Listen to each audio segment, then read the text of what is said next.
Ce que Dieu a révélé doit être déclaré. Ce que Dieu a montré doit être transmis au peuple. Ce fut au commencement de l'Église, le ministère des apôtres. Nous nous souvenons comment dans Actes chapitre 4, versets 18 à 21, ceux-ci furent conduits ensemble devant le Sanhédrin, où il leur fut interdit de mentionner le nom du Seigneur Jésus-Christ sous peine de punition et de prison. Mais les apôtres dirent, nous ne pouvons pas ne pas parler des choses que nous avons vues et entendues. Savez-vous que dans de nombreux collèges ou écoles dits chrétiens, on a renoncé à prier dans le nom du Seigneur Jésus-Christ? Nous étions à un certain lieu pour des rencontres spéciales. Il y avait 2 collèges très importants, l'un pour les garçons, l'autre pour les filles. Le principal avait ordonné aux enseignants de ne pas utiliser le nom du Seigneur Jésus-Christ dans la prière.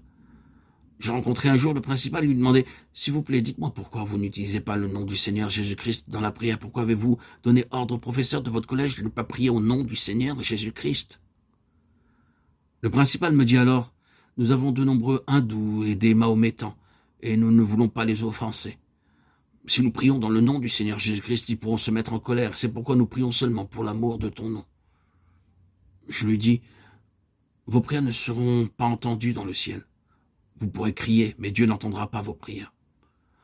Chaque brique qui a servi à la construction du collège a été achetée avec de l'argent donné au Seigneur, au nom du Seigneur Jésus-Christ. Et maintenant, vous avez honte de lui. » Les apôtres n'agirent pas de la sorte. Il leur fut ordonné avec menace de ne pas utiliser le nom du Seigneur Jésus-Christ. Mais ils répondirent, nous ne pouvons pas ne pas parler des choses que nous avons vues et entendues.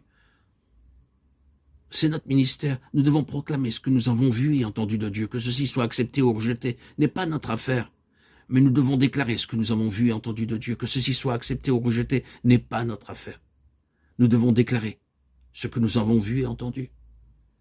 Dieu ordonna à Paul, dans Actes chapitre 22, verset 15, que ce qu'il avait vu et entendu de lui, il devait l'annoncer et en témoigner, qu'il soit reçu ou pas.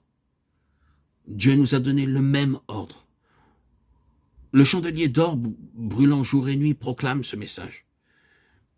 Il a valeur d'exemple pour nous. Aujourd'hui, nous ne voyons pas de tels témoins. Les prédicateurs déclarent une chose les jours de semaine et en prêchent une autre les dimanches. Hommes et femmes sont apparemment bons et justes, mais dans leur fort intérieur, ils se moquent de lui. Le dimanche matin, vous pouvez prier merveilleusement bien, chanter avec ferveur des cantiques, paraître bon et pieux pendant 1 heure. Mais quand vous retournez chez vous, mettez-vous en pratique ce que vous avez vu et entendu. Portez-vous avec vous la lumière de Dieu dans votre travail ou votre magasin. Le monde peut-il voir la gloire de Dieu briller sur votre visage? Ou, à la place de cela, peut-il voir les marques du péché, de l'argent, de l'ambition?